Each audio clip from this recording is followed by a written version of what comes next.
Good morning, children. Continuing with the same chapter that we have seen in the last video. Chapter number 9, The Maratha War of Independence. In this part of the video, we are going to cover the points that how Sambhaji Maharaj had defeated his enemies and tried to capture the kingdoms or the regions that were under the control of these enemies. So let's continue with the explanation and see which all points we are going to cover in this part of the video. We're going to see that how Sambhaji Maharaj had defeated his enemies, the Siddhis, the Portuguese, and how the Adil Shahi and Qutub Shahi kingdom came to an end. The administration or the work of Sambhaji Maharaj for his kingdom, for his Swaraj. And unfortunately, how Sambhaji Maharaj had to sacrifice his life for the Maratha kingdom. Beginning with the first one is Siddhis. How Sambhaji Maharaj had run a campaign against Siddhis. The Siddhi of Janjira used to harass the people in the Maratha territory. They used to raid, burn, and loot the Maratha territory and commit certain unwanted things in the Maratha territory. Sabhasad has described him as a rat in the house.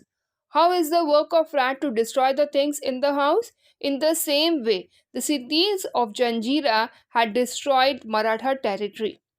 Ultimately, Sambhaji Maharaj had started a campaign against them in the year 1682 CE. Sambhaji Maharaj, along with his army, had tried to capture the forts that were under the control of Siddhis. The fort's name was Dandarajpuri and battered the fort of Janjira with the artillery. At the same time, Mughals had planned out an activity to defeat Sambhaji Maharaj and to capture the regions that were under the control of Marathas, that is Swaraj. The regions that were under the control of Swaraj. Ultimately, Sambhaji Maharaj had to leave the plan of capturing Siddhi's fort and he need to return back to look after the regions that were under his control. That means under the control of Swaraj. Moving on to the next is the next enemies of Sambhaji Maharaj were the Portuguese. Here, the Portuguese of Goa had joined their hands with the emperor against Sambhaji Maharaj. So Sambhaji Maharaj decided that he would teach the lesson to the Portuguese. Ultimately, Sambhaji Maharaj had attacked the fort, that is Revdanda of Portuguese in 1683 CE. To counter this, in Britain, Portuguese had attacked on the fort that were under the control of Marathas, and it was just to the Goa border. The name of the fort was Ponda Fort. So, here vice versa took place. Sambhaji Maharaj tried to capture the fort that was under the control of Portuguese. In return, Portuguese wanted to teach lesson to Sambhaji Maharaj, so they captured the fort that was under the control of Maratha powers. The Marathas had planned out accordingly and had attacked Goa. In this battle, a great Maratha warrior had shown a great valor, bravery, and courage. His name is Yashaji Kank.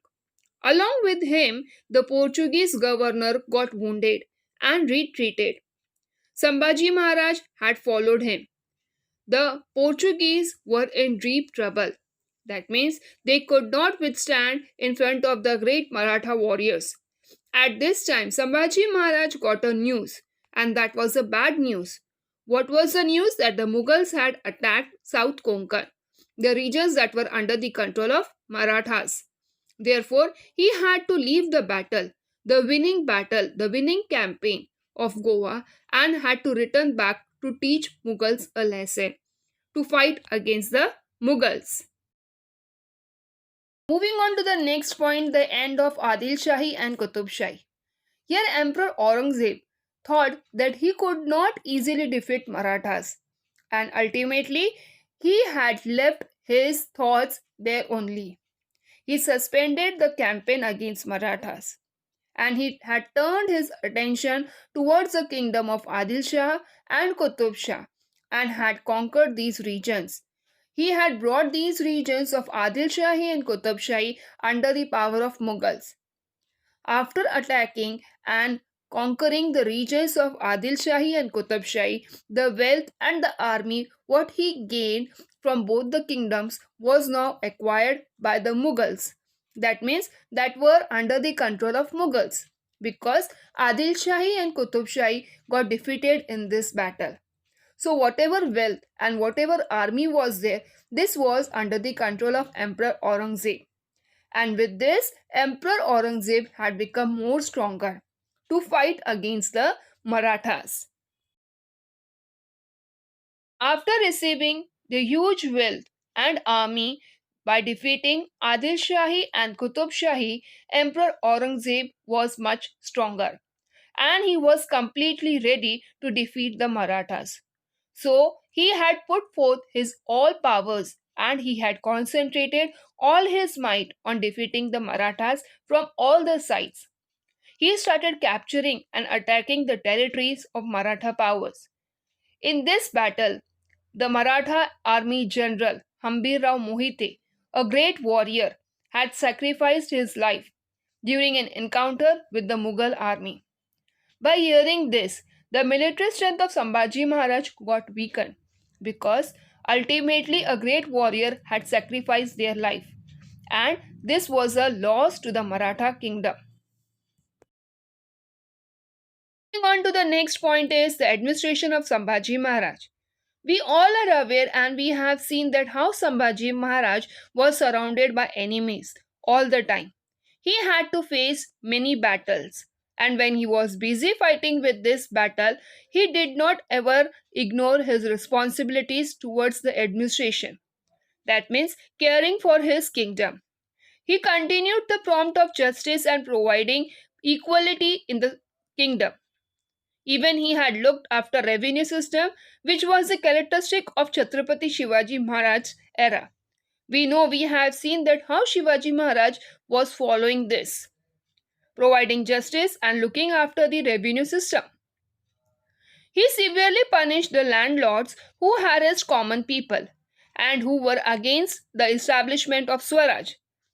So he used to fight against them and he used to punish them for these things.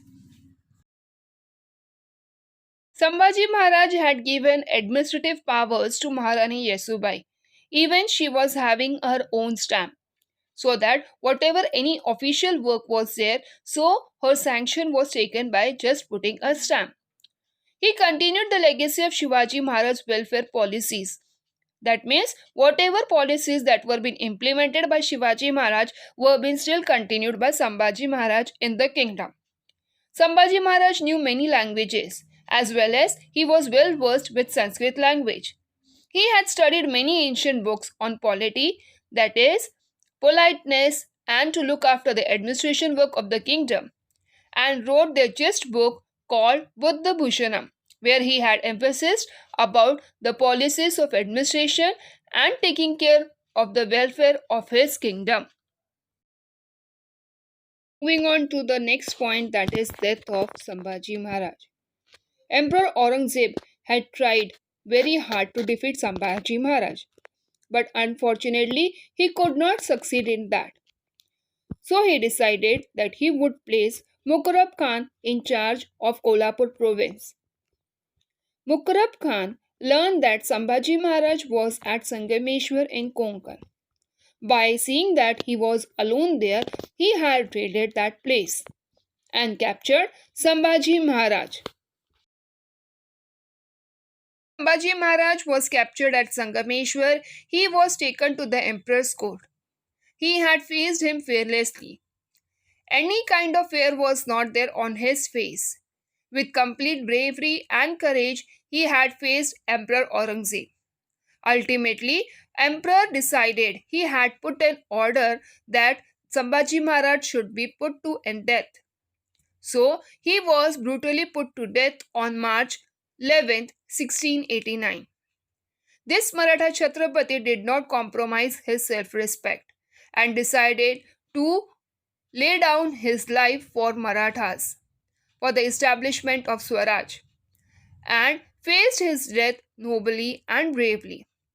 This was a great inspiration to the Marathas, and from his sacrifice and intensified, their fight against the Mughals continued.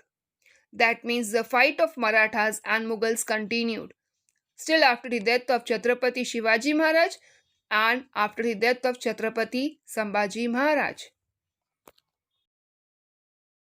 We have seen that how Sambhaji Maharaj had defeated his enemies, that is, the Siddhis and the Portuguese. Even we have seen that how Emperor Aurangzeb had defeated Adil Shahi and Qutub Shahi and the kingdom came to an end.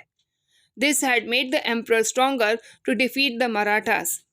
Even we have seen the administrative policies of Sambhaji Maharaj that was being followed by Chhatrapati Shivaji Maharaj.